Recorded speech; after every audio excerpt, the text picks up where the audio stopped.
Je vais voir si ce que je vais apporter va pouvoir toucher leur cœur aussi. OK. À l'écran, vous avez quelque chose qui est assez particulier, mais je ne débute pas par ça. Pourquoi suis-je ici? C'est un texte dans AG qui est assez exhortatif, à la fois pour ma vie. Et étant donné qu'on est tout près du jour de l'an, vous avez sûrement déjà commencé à penser dans vos vies à quels ont été les aspects particuliers de 2023 sur lesquels vous auriez aimé faire différemment. Et la nouvelle année s'en vient. Et je peux vous dire que ce que je vais vous apporter en réflexion sur des résolutions qu'on entend même à la radio à chaque début d'année, tout ce que les gens veulent faire de différent. Une chose importante est à retenir, c'est que si vous n'êtes pas né de nouveau et que vous n'avez pas en vous l'Esprit de Dieu, peu importe les résolutions que vous allez prendre, elles vont faillir un jour ou l'autre. Il est à cause de la puissance du péché qui est dans notre chair. Donc, ça prend l'Esprit de Dieu pour pouvoir mettre en pratique ce que je vais vous apporter dans la suite et qui est tiré du ministère Aujourd'hui l'Espoir. C'est même un traité qu'eux ont produit, un petit traité qui s'appelle « Pourquoi sommes-nous incapables de garder nos résolutions ?» Vous devez savoir pas mal pourquoi, mais je vais vous les apporter pour que ça amène une piste de réflexion sur la manière dont vous pourriez prendre une résolution peut-être, une seule.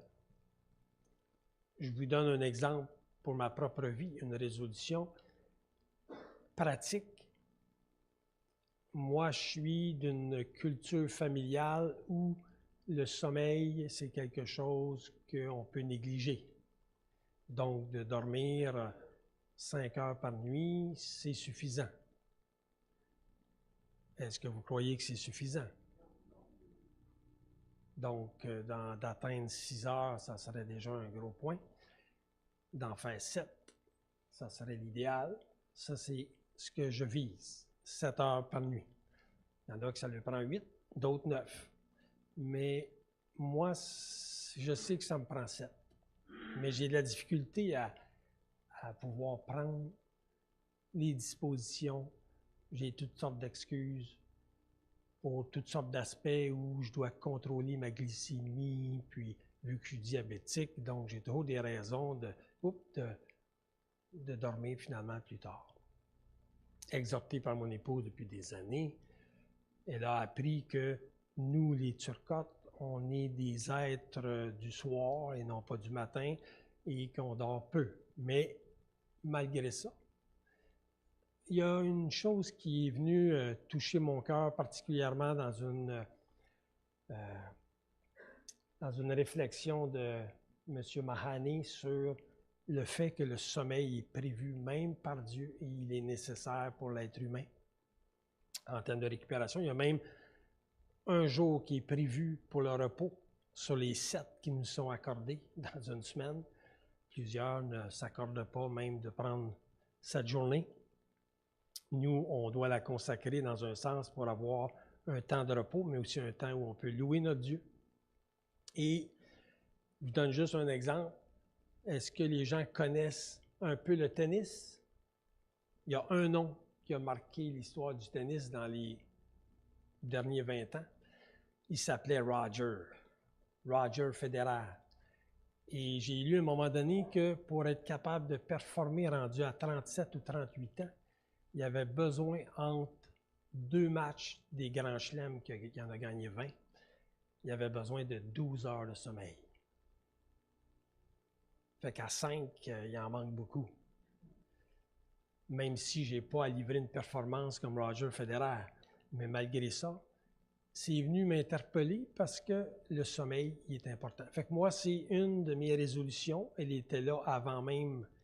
Elle est là depuis 2023, depuis bien avant, mais je veux y travailler encore plus spécifiquement cette année. Donc, le 1er de l'an arrive, on est rempli de bonnes intentions. Je pense bien que vous avez sûrement des bonnes intentions pour commencer la nouvelle année. Et malheureusement, la plupart du temps, 1 mois, 2 mois, 3 mois pour les plus coriaces suffisent pour que les bonnes résolutions soient reléguées aux oubliettes, c'est-à-dire au naturel de l'être humain. Comment se fait-il que cela arrive, malgré toutes nos bonnes intentions? Est-ce que nous sommes, ou est-ce que c'est parce que nous sommes mauvais par nature? Nous sommes sûrement capables de faire des bonnes actions de temps à autre, mais l'expérience nous démontre que nous ne pouvons pas persévérer longtemps dans nos bonnes intentions. Oui, on a déjà réussi à faire du bien ou à une ou même à plusieurs personnes. Et si on regarde autour de nous, on peut constater que bien des gens font des bonnes actions qui parfois même nous interpellent comme chrétiens. Et je peux vous dire, en voyant cette réflexion, j'ai vu avec mon épouse un film que j'étais un petit peu réticent à aller voir parce qu'il portait le nom de l'abbé Pierre. Je ne sais pas s'il y a des gens qui ont entendu parler de ce film. Je ne pensais pas que ce film-là pourrait venir toucher mon cœur d'une manière aussi forte.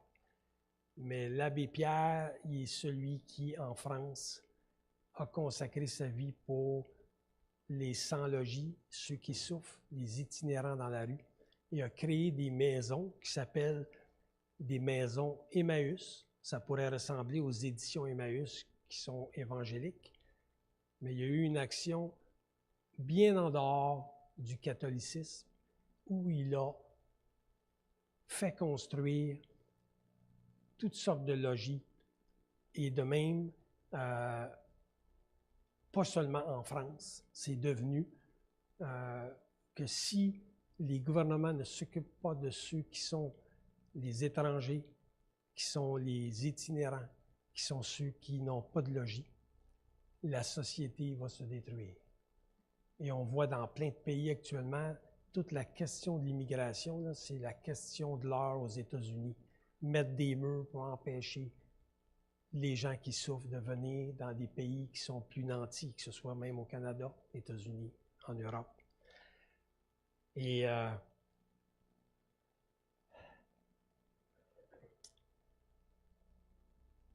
le malheur, c'est malgré qu'on soit capable de faire des bonnes choses, dans la majorité des cas, on ne peut pas le garder au-delà d'un certain temps dans notre vie parce qu'on se fait rattraper par toutes sortes d'impératifs. Donc, c'est-tu parce qu'on est mauvais ou est-ce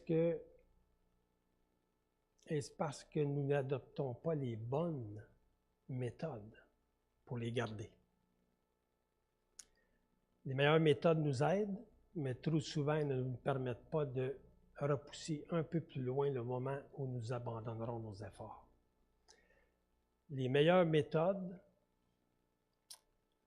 et vous en avez entendu parler, vous en avez peut-être mis en pratique pour vous-même, les meilleures méthodes pour maigrir nous font vraiment maigrir.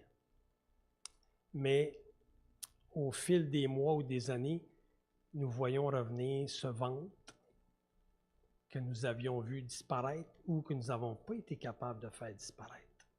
Une méthode d'éducation révolutionnaire avait permis que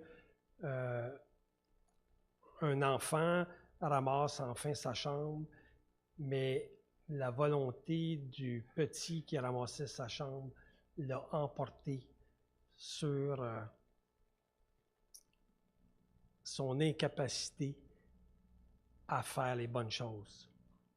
Nous vivons dans ces moments de frustration, nous pensons avoir trouvé la recette miracle, mais encore une fois, c'est raté. La réalité, c'est que la nouvelle année ni les nouvelles méthodes, ni une nouvelle décision ne pourront nous aider. Ce qu'il faut, c'est que nous devenions une nouvelle personne. D'où le message d'aujourd'hui, l'espoir. On doit devenir une nouvelle personne. C'est la clé. L'apôtre Paul avait le même problème que nous tous. Il a écrit dans l'Épître aux Romains, au chapitre 7, versets 19 et 24-25, « Car je ne fais pas le bien que je veux, et je fais le mal que je ne veux pas. » On connaît tous ce passage. « Malheureux que je suis, qui me délivrera de ce corps qui m'entraîne à la mort? » Puis là, il loue le Seigneur. Dieu soit loué par Jésus-Christ notre Seigneur. Mais comment Jésus-Christ peut-il nous libérer de ce qui nous entraîne à faire le mal? Le chapitre 3 de l'Évangile de Jean raconte l'histoire de Nicodème, vous la connaissez. Il était un grand homme religieux, il était un pharisien. Il discutait avec Jésus de nuit, il se demandait comment Jésus pouvait faire de si bonnes actions si Dieu n'est pas avec lui, parce qu'il était condamné par ses confrères pharisiens. Il se demandait comment. Et Jésus lui répondit, « Je te le déclare, c'est la vérité. Personne ne peut voir le royaume de Dieu s'il ne naît de nouveau. » Au verset 3. Jésus n'a pas parlé de méthode à adopter pour faire le bien. Il n'a pas dit non plus qu'il fallait avoir une bonne volonté. Il a dit qu'il fallait être une nouvelle personne, qu'il fallait naître de nouveau. Comme nous tous, Nicodème, ce maître de la religion, se demandait comment naître de nouveau.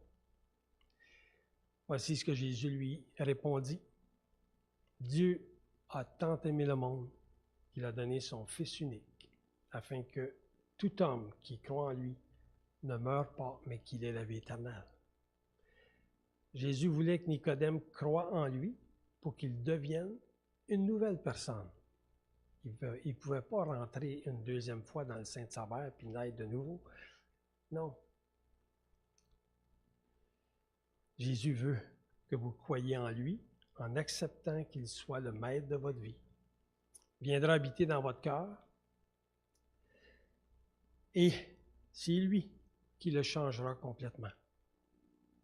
Il vous donnera de nouvelles pensées et il va transformer votre vie. Et surtout, lui va vous donner de bonnes résolutions. Avec la capacité de les accomplir par sa puissance. Wow! C'est spécial. Il vous donne les bonnes résolutions, il vous donne la capacité de les accomplir. Pourquoi? Parce qu'il a donné sa puissance, le Saint-Esprit qui habite le cœur du croyant. Voilà comment garder les bonnes résolutions.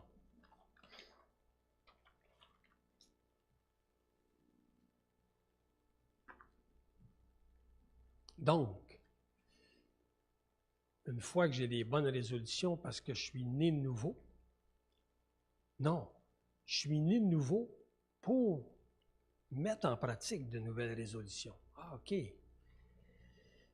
Pourquoi suis-je ici à ce moment? Pourquoi suis-je sur cette terre encore? Je vous résume ce que la parole dit par rapport au fait qu'on est encore ici. Bien, on a été racheté à un grand prix pour être le temple du Saint-Esprit. Et ainsi, on est appelé à deux choses qui sont, selon moi, les deux résolutions. À imiter Christ et à obéir à Dieu. Facile? Facile à retenir? Vous pouvez retenir ça. On est ici pour imiter Christ et pour lui obéir.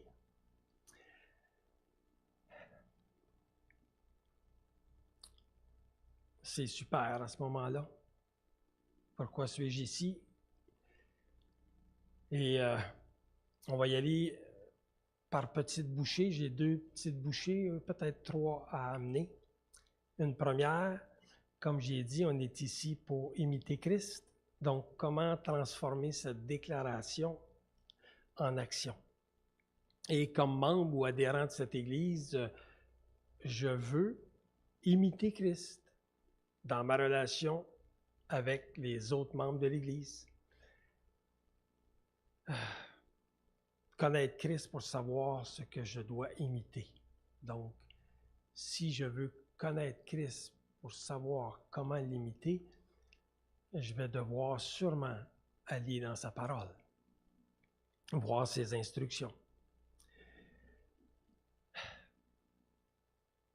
Ça amène comment ça va de votre côté au niveau de votre lecture de la parole de Dieu, de votre nourriture spirituelle, celle qui nourrit votre âme, de votre méditation de la parole de Dieu.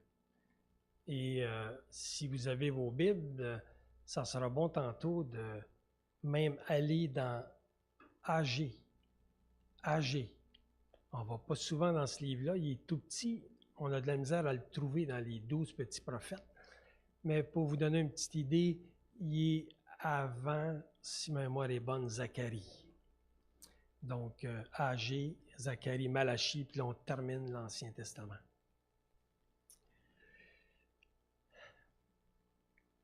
Donc, imiter Christ, bien, qu'a fait Jésus avec ses disciples? Et que fait Jésus pour nous? Dans Luc 22, 32, Jésus il dit « Mais j'ai prié pour toi, afin que ta foi ne défaille point, et toi, quand tu seras revenu, affermis tes frères. » Jésus parlait à qui? Il parlait à Pierre, celui qui allait le renier 3 fois. Dans Jean 17, 20, il est dit « Ce n'est pas pour eux seulement que je prie, mais encore pour ceux qui croiront en moi par leur parole. » Dans Romains 8, 34, « Une fois que tu es en Christ, qui les condamnera? Ceux qui appartiennent à Christ. Christ est mort, bien plus. Il est ressuscité, il est à la droite de Dieu et il intercède pour nous. Jésus intercède pour nous. Donc, comme membre ou comme adhérent de cette Église, je veux imiter Christ dans ma relation avec les autres membres de l'Église en priant pour mes frères, pour mes sœurs, ce qu'on fait les mercredis soirs et qu'on peut faire en d'autres temps que le Seigneur nous met à cœur de prier pour des personnes qui sont dans des situations d'urgence. Nous prions les uns pour les autres et déjà les temps sont prévus d'intercession dans notre Église pour les 2 heures de prière les samedis, 1 fois par mois. Mais on peut aussi prier personnellement en prenant même le bottin de l'Église. Un autre exemple, c'est dans Jean 13, assez spécial. Il y a même des églises qui ont été formées sur ce seul verset-là, où ils mettent en pratique seulement ce verset-là pour considérer qu'au même titre que le repas du Seigneur ou le baptême, c'est quelque chose que les chrétiens doivent faire. Dans Jean 13, verset 1, il dit « Avant la fête de Pâques, Jésus, sachant que son heure était venue de passer de ce monde au Père, et ayant aimé les siens qui étaient dans le monde, mit le comble à son amour pour eux.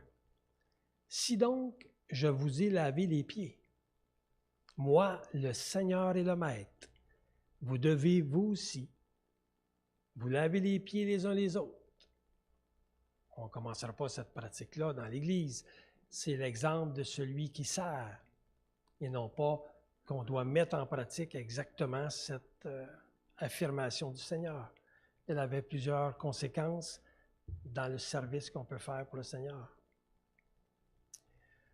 Car je vous ai donné un exemple, afin que vous fassiez comme je vous ai fait.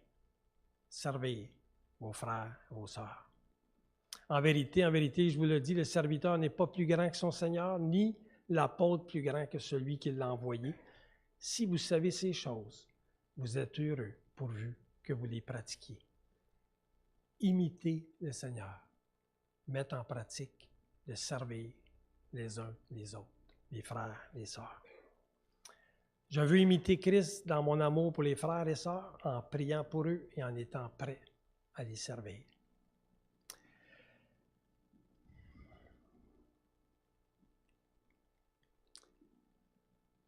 Et souvent, les servir, même si je trouve que la tâche ne me convient pas. Je reconnais que nous sommes tous d'égale valeur avec des rôles différents, mais tous avec un cœur de serviteur cherchant à honorer l'autre comme Christ au sein de la Trinité. Christ s'est soumis à son Père qui l'a envoyé venir accomplir l'œuvre pour laquelle on pouvait être sauvé. Et lui, il est revenu vers le Père, il est à la droite du Père, il intercède pour nous, et il a dit, je ne vous laisserai pas seul, je vous envoie le Consolateur, le Défenseur, le Conseiller. Donc, je vais chercher à honorer l'autre par des paroles d'encouragement en veillant qu'il ne sorte de ma bouche aucune parole mauvaise, mais s'il y a lieu, quelques bonnes paroles qui servent à l'édification, qui communiquent une grâce. Et je vais commencer, même aujourd'hui, avec un message qui peut encourager un frère ou une sœur, ici, présentement. On peut penser à quelqu'un dans les prochains jours très proches, avec les rencontres familiales, pour ceux qui ont des rencontres pour le jour de l'an, de penser même à quelqu'un qui a un besoin, que le Seigneur nous met à cœur par lequel on pourrait l'aider. Donc, c'était la première bouchée. Est-ce que vous pouvez me dire quelle était cette résolution qu'on pourrait prendre qui concernait cette première bouchée? Et n'hésitez pas, c'est très simple. Imiter Christ. Donc, comment je peux l'imiter? Bien, c'est évident, il faut que je connaisse un petit peu les éléments de sa propre vie, comment il a donné et comment il a servi, et comment je peux chercher à l'imiter, moi, de mon côté également. Et le deuxième, peut-être plus difficile, je suis ici pour obéir à Dieu. Ouf! Obéir dans un monde qui cherche le pouvoir et qui cherche à servir les autres. Tantôt, dans un chant, l'idée m'est venue, est-ce que les gens savent comment il y a d'êtres humains sur la Terre actuellement? Approximativement, si vous pouvez me dire en milliards, comment il y a d'êtres humains sur la Terre? 8. On approche 9. Il prévoit que dans quelques années, on atteint 10 milliards. Je peux vous dire que le péché sur la Terre n'a jamais été aussi grand dans l'histoire de l'humanité, de toute l'histoire. Il n'y a jamais eu autant de péchés sur la Terre qu'actuellement. Et savez-vous comment il y a d'étoiles dans le ciel? Y en a-tu plus que 10 milliards? Imaginez. Il y a un verset que le Seigneur m'a fait voir cette semaine, qu'il a donné un nom à chacune de ces étoiles. Pensez-vous qu'il ne connaît pas chacun des êtres humains, un petit 8 milliards, alors qu'il y a des centaines de milliers peut-être d'étoiles, et Dieu lui aura donné un nom à chacun. Nous, on essaie juste de découvrir un petit peu en dehors de nos planètes ici, là, puis les gros satellites Weber, en tout cas, Hubble, puis l'autre, James Webb, il essaie de découvrir le début de tout ce qui a été créé, plutôt que de suivre ce que la parole de Dieu en dit. Mais Dieu a donné un nom à chacune des étoiles que l'être humain essaie de découvrir. Et il connaît chacun de nos cœurs parfaitement. C'est lui qui les a créés, c'est un des psaumes. Il connaît notre cœur, connaît nos pensées, connaît ce qu'on va faire. Et il veut qu'on puisse lui obéir. Donc, comment transformer cet énoncé? Comment je peux obéir à Dieu? Je pourrais sortir en réalité, les 26 les uns les autres. Vous connaissez les uns les autres? Il y en a un qui dit « Ne vous provoquez pas les uns les autres ». Mais il y en a un qui dit aussi « Priez les uns pour les autres ». Aimez-vous les uns les autres. Pardonnez-vous les uns les autres. De ce que j'ai pu répertorier, il y en a 26. Je ne pourrais même pas toutes vous les dire comme ça ce matin, mais il y en a 26 les uns les autres. Et je vous amène à un qui touche la vie de l'Église d'une manière particulière, qui est une action de grâce envers Dieu et qui touche un sujet délicat, la dernière chose qui se convertit dans notre vie. Quelle est la dernière chose qui se convertit dans notre vie? C'est mon portefeuille. Il est bien ancré ici. C'est la dernière chose qui va se convertir. Donc, mes offrandes sont une action de grâce à Dieu que je lui fais confiance et qu'il va pourvoir bien au-delà de tout ce que je peux penser au niveau de ma vie. La question que ça pose, c'est « Suis-je obéissant dans mes offrandes? » C'est le Seigneur qui veut nous interpeller. Dans Malachie 3,7, il est dit « Depuis le temps de nos ancêtres, vous vous détournez de mes lois et vous n'y obéissez pas. Revenez donc à moi, et moi, je reviendrai à vous, déclare l'Éternel, le Seigneur des armées célestes. Et vous dites, comment devons-nous revenir? Un homme peut-il voler Dieu? Pourtant, vous me volez, et puis vous demandez, en quoi t'avons-nous volé?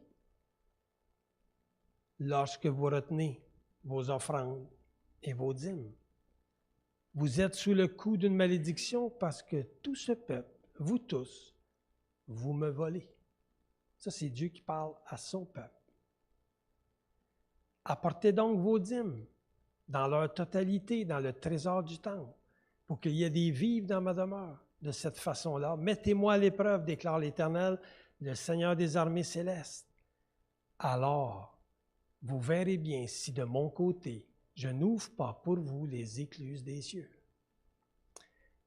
et ne vous comble pas avec surabondance de ma bénédiction. Incroyable. Pour vous, je détruirai l'insecte qui dévore.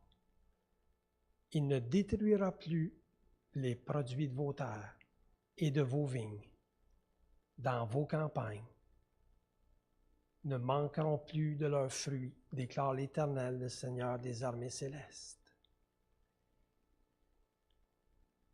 Sachez que mon intention ce matin n'est pas de prêcher sur un message pour les offrandes. Mais n'avons-nous pas la même tendance que le peuple de Dieu dans l'Ancien Testament? Paul reprend le même discours, mais quand il écrit aux Corinthiens. 2 Corinthiens 9,7, il dit que chacun donne comme il l'a résolu en son cœur, sans tristesse ni contrainte.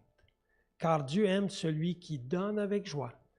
Et Dieu peut vous combler de toutes ses grâces, afin que, possédant toujours en toutes choses de quoi satisfaire à tous vos besoins, vous ayez encore en abondance pour toute bonne œuvre, pour toute œuvre bonne. Et Matthieu 23, 23, Jésus fait un avertissement fort aux pharisiens en leur disant « Malheur à vous, scribes et pharisiens hypocrites, parce que vous payez la dîme de la menthe, de l'âneth et du cumin, et que vous laissez ce qui est le plus important dans la loi, la justice, la miséricorde et la fidélité. C'est là ce qu'il fallait pratiquer sans négliger les autres choses. » Obéir à Dieu, c'est chercher à être juste devant lui, de bénéficier de sa grâce, de pardonner, d'être patient et de se fier sur lui en toute confiance, qui va pourvoir bien au-delà de ce qu'on peut penser. Donc, la deuxième bouchée, c'est « Je suis ici pour obéir à Dieu par mes offrandes qui ne sont pas un vol, mais un acte de foi et de reconnaissance en remettant à Dieu un montant qui soit juste, lui qui nous donne toutes choses, qui est empreint de miséricorde et qui s'engage à pourvoir à tous nos besoins. Donc, il veut qu'on s'engage nous-mêmes à le faire volontairement en donnant selon ce qu'il pourvoit pour nos vies. Vous savez quoi? Si Dieu nous le demande, ce n'est pas parce qu'il a des besoins. Est-ce que Dieu a besoin, lui qui a créé et supporte tout cet univers? Dieu a-t-il besoin de mes offrandes? Non, c'est pour mon bien.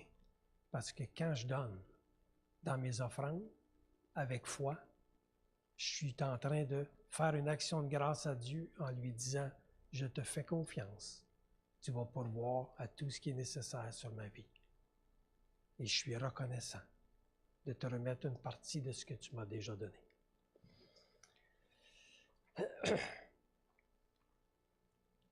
Donc, c'est pour nous aider à vivre en réalité le premier commandement. Le premier commandement des 10 commandements, vous le connaissez. Tu aimeras le Seigneur ton Dieu de tout ton cœur, toute ta pensée, toute ta force. Et le deuxième qui se résume dans les 9 autres. Tu aimeras ton prochain comme toi-même.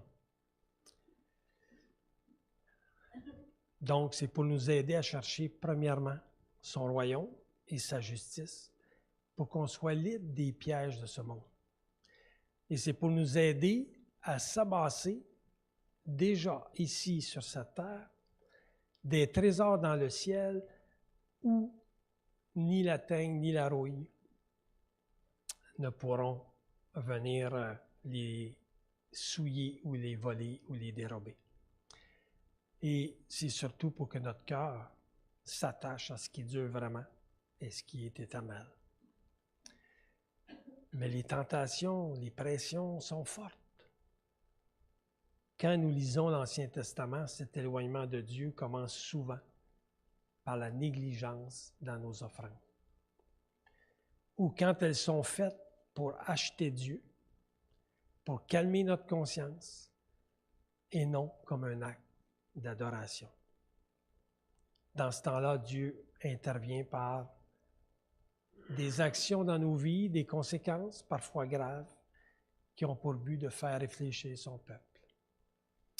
Et c'est là que j'en viens à Agé 1, les versets 5 à 7. Il est dit, si vous êtes dans vos Bibles, « Voici ce que dit maintenant l'Éternel, le Maître de l'univers. Réfléchissez attentivement à votre conduite. Vous semez beaucoup et vous récoltez peu. Vous mangez et vous n'êtes pas rassasiés. Vous buvez et vous n'êtes pas désaltérés. Vous êtes habillés et vous n'avez pas chaud. Le salaire de celui qui travaille tombe dans un sac percé. Ainsi parle l'Éternel des armées. Considérez attentivement vos voies. » Le contexte dans lequel Agé a été écrit, c'était, comme on voit au verset 1, si vous remontez dans Agé 1.1, c'était la 2e année du règne de Darius. Le 1er jour du 6e mois, la parole de l'Éternel fut adressée par l'intermédiaire du prophète Agé au gouverneur de Juda, Zorobabel, fils de Tchiltiel, et au grand prêtre Josué, fils de Josadac. Voici ce que dit l'Éternel, le Maître de l'univers. Ce peuple prétend, il n'est pas encore venu le moment de reconstruire la maison de l'Éternel. Et pourtant, la parole de l'Éternel leur était adressée par l'intermédiaire du prophète Agé.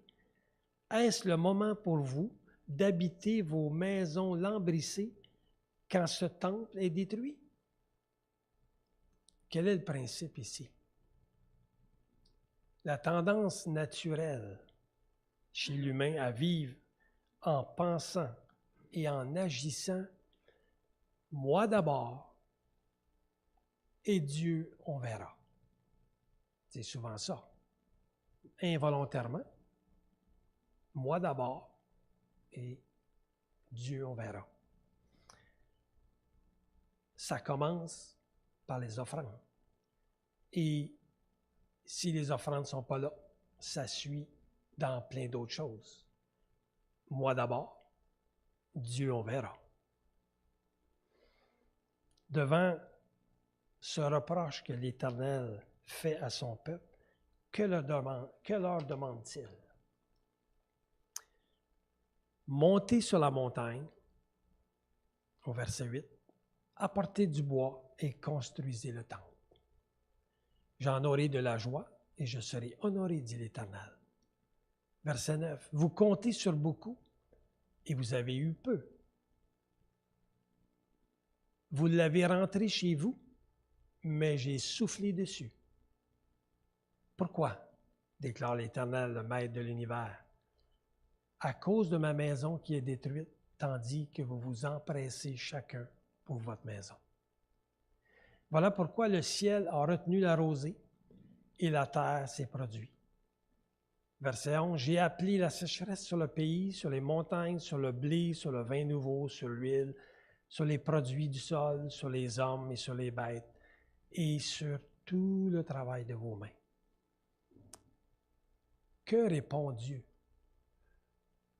La santé que tu as, le travail que tu as, les récoltes, ta paye pour avoir travaillé, reconnais que c'est une grâce que je t'accorde, dit Dieu. Cela vient de lui. Et dans ce que j'avais travaillé dans le temps, on était avec la guerre qui touchait la Syrie. Maintenant, je peux dire, pensez à ces réfugiés actuellement à Gaza, en Ukraine, partout actuellement au Yémen, plein de pays où c'est la dictature et où les gens doivent fuir la dictature. Quand on voit tout ce qu'on entend et tout ce qui nous est relaté, comment on peut exprimer notre reconnaissance? Et Dieu, quand il voit la résistance orgueilleuse, égoïste ou oublieuse de l'origine de la bénédiction, que fait-il? Il en enlève la satisfaction.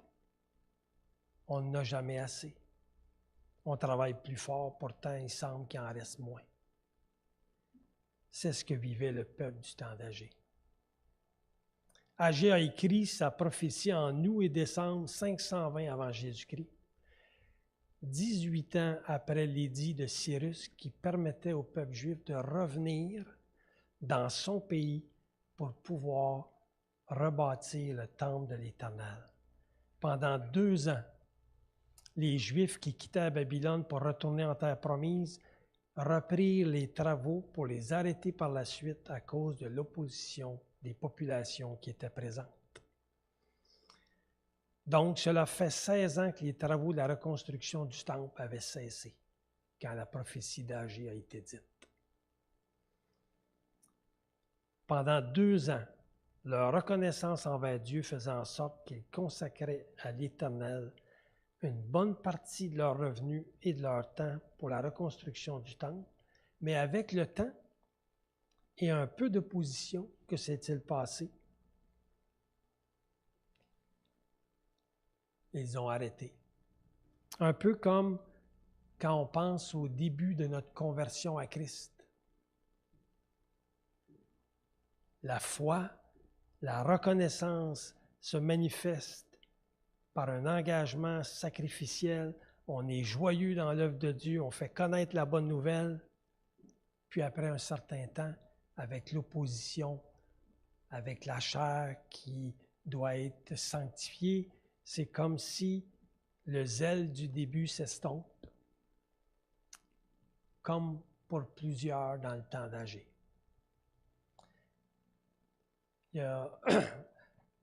Ça m'amène déjà dans la réflexion, avant que je la voie, ce que Salomon a dit, il n'y a rien de nouveau sous le soleil.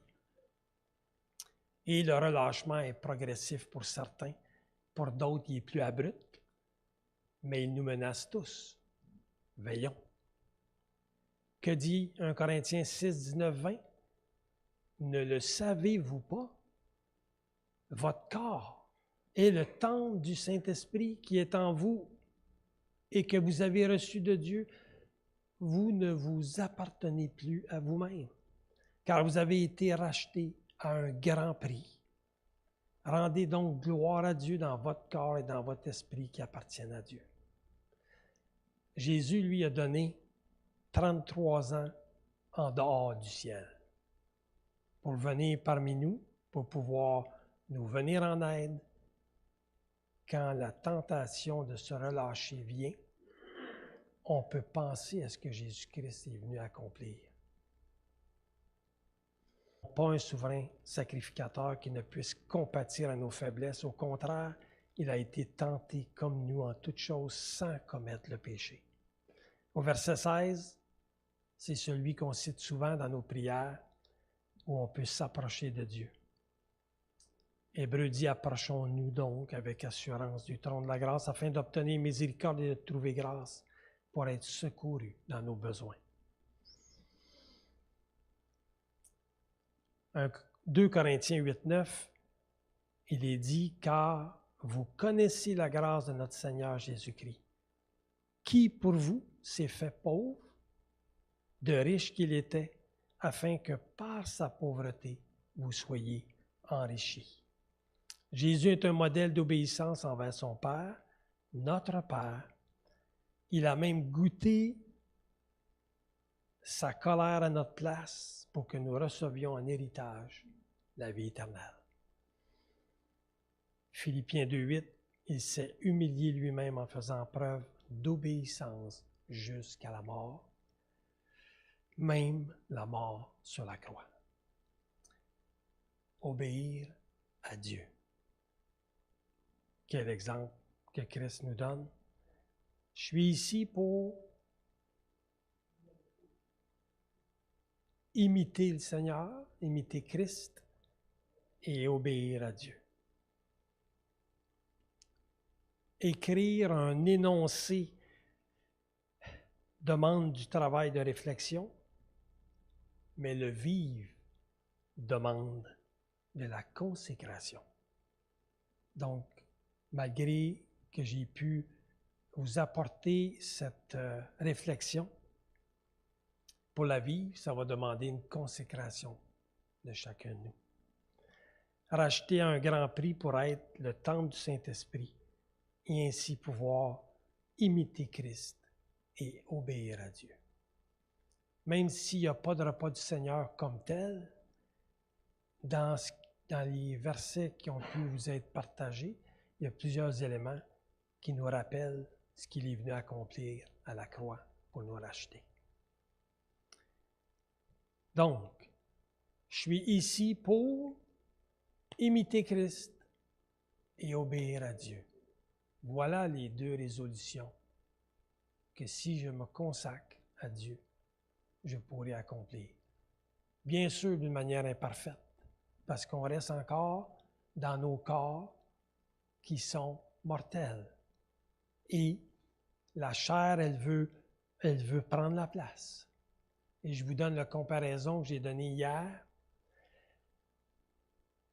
Dans le combat contre ma chair, je considère dans ce que dit Renversons les forteresses 2, que ma chair, c'est un chien. Mais pas n'importe quel chien. C'est un pitbull.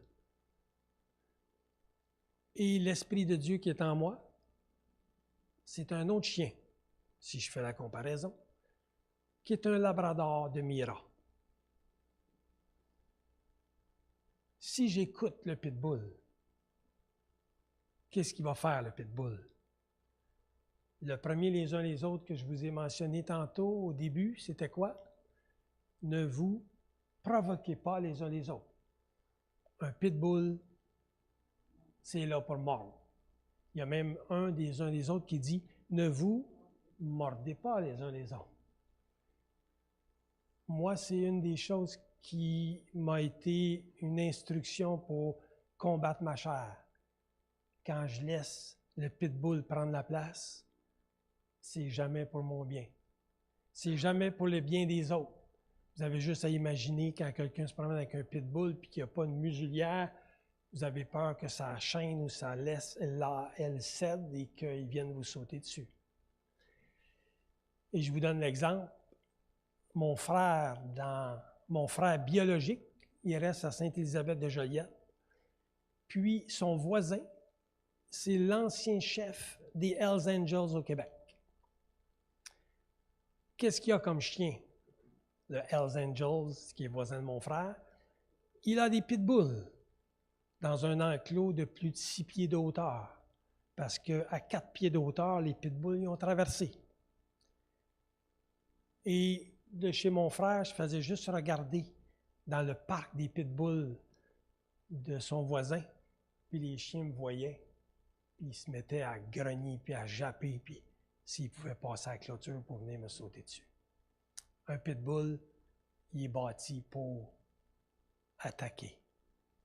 Et à un moment donné, le pitbull, il a quitté son enclos, puis mon frère, il avait un berger allemand qui est à demi aveugle. Bien, le pitbull est allé chercher le berger allemand, puis il est en train de l'étouffer. Puis malgré que le maître du pitbull, le chef des Hells, est venu pour empêcher que son pitbull tue le berger allemand de mon frère, ça a tout pris pour être capable de le faire lâcher la mâchoire qui est en train de tuer le berger allemand de mon frère. Pourquoi je vous dis ça?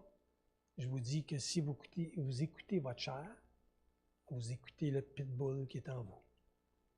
Si vous écoutez l'Esprit de Dieu, vous écoutez le labrador qui est en vous.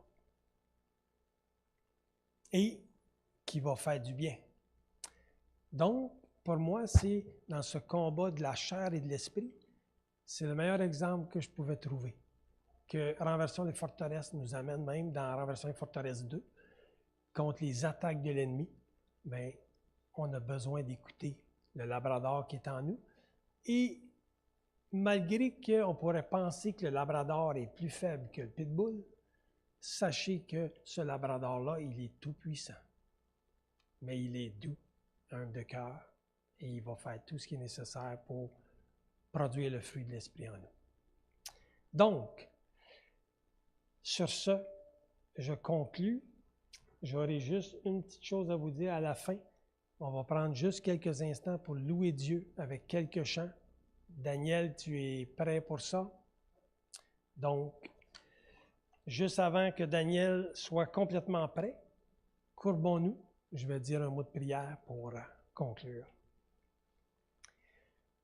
Eh bien, Père éternel, toi qui es le Dieu Tout-Puissant, qui nous a donné la vie un jour par la naissance physique, tu nous as donné des talents qu'on a découverts dans la suite qui étaient déjà présents au jour de notre naissance physique. Et tu es venu par la suite pour nous éclairer sur l'œuvre qui était nécessaire pour nous sauver par Jésus-Christ, qui est venu donner sa vie et qui l'a manifesté par la résurrection, parce que aucun péché n'avait été trouvé en lui, aucun péché n'a pu te retenir de la résurrection, Seigneur Jésus. Et nous, on peut croire maintenant que tu intercèdes, comme tu le dis, pour nous, et que tu veux que l'on puisse imiter les instructions que tu nous donnes dans ta parole, dans notre consécration, afin de t'obéir et d'être des témoins à ta gloire. En Jésus-Christ, Père. Amen.